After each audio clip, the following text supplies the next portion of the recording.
오늘의 말씀 정읍감리교회 권우승 목사입니다. 예수께서 거기서 떠나사 갈릴리 호숫가에 이르러 산에 올라가 거기 앉으시니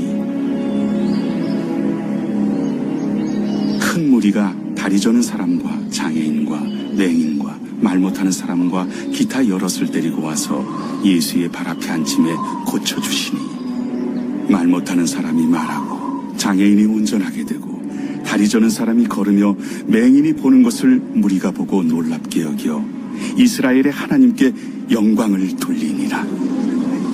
예수께서 제자들을 불러 이르시되 내가 무리를 불쌍히 여기노라. 그들이 나와 함께 있은지 이미 사흘임에 먹을 것이 없도다. 길에서 기진할까 하여 굶겨보내지 못하겠노라. 광야에 있어 우리가 어디서 이런 무리가 배부를 만큼 떡을 얻으리이까? 너희에게 떡이 몇 개나 있느냐? 7개와 작은 생선 2마리가 있나이다.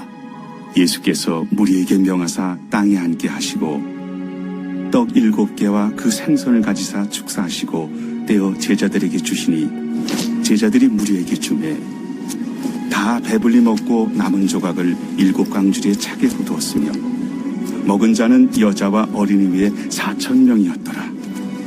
예수께서 무리를 흩어보내시고 배에 오르사 마가단 지경으로 가시니라. 오늘 본문은 광야에 모여든 사람들을 돌보시는 예수님에 대해 기록합니다. 이방 땅 병든 자들 먹을 것조차 떨어진 상황에 예수님은 긍휼로 치유하시고 작은 것으로도 넉넉히 먹이시는 은혜를 드러내십니다. 성도가 서 있는 광야 같은 현실 속에서 주님의 은혜는 믿음 위에 서게 하는 능력이며 힘입니다. 그렇다면 믿음으로 승리하는 삶을 위해 우리가 의지해야 할 주님은 어떤 분인가요? 먼저 예수님은 상한 자들을 고치시며 하나님을 영화롭게 하시는 분입니다. 예수님은 갈릴리 호수로 가셔서 산에 오르십니다. 그때 사람들이 무리를 지어 예수님께 나옵니다. 그들은 병든 자들을 데리고 왔습니다. 저는 자, 눈먼 자, 말 못하는 자, 손발이 뒤틀려 제대로 설 수 없는 사람, 그 밖에 수많은 질병과 장애를 가진 사람들이었습니다. 사람들은 그들을 예수님의 발 앞에 앉혀 놓습니다. 예수님은 그들을 고치십니다. 이 광경을 본 무리는 크게 놀라며 이스라엘의 하나님께 영광을 돌렸습니다. 이는 이방 땅에서 이방인이 이스라엘의 하나님을 찬양하는 모습을 보여줍니다. 사랑하는 여러분, 이 장면은 광야와 같은 우리의 현실 속에서도 동일하게 임하시는 주님의 능력을 보여줍니다. 우리가 감당할 수 없는 문제와 상한 마음을 주님 앞에 내려놓을 때 예수님은 우리를 고치시고 회복하십니다. 우리의 한계는 주님의 일하심이 시작되는 자리입니다. 그러므로 낙심하지 말고 삶의 짐을 주님께 맡기는 성도가 되기를 바랍니다. 다음으로 예수님은 우리의 필요를 채우시는 분입니다. 무리는 예수님 곁에 사흘이나 머물러 있었습니다. 시간이 지나면서 가지고 온 음식이 다 떨어졌습니다. 이러한 상황에서 제자들의 시선은 여전히 현실의 한계에 머물러 있습니다.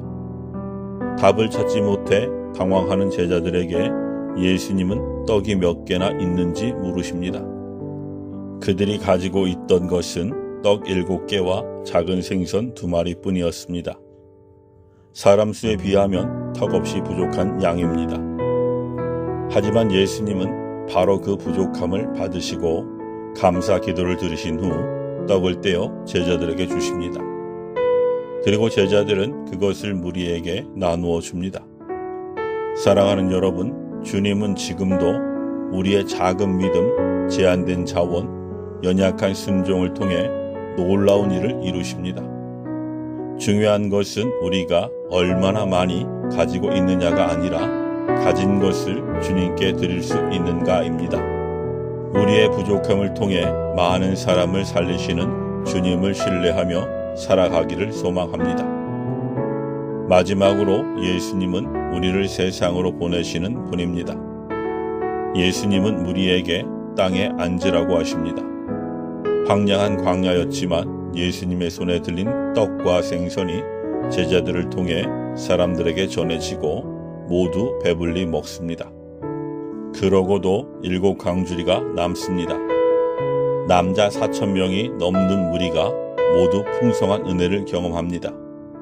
이것은 광야 한복판에서 펼쳐진 하나님 나라의 식탁, 풍성한 잔치입니다.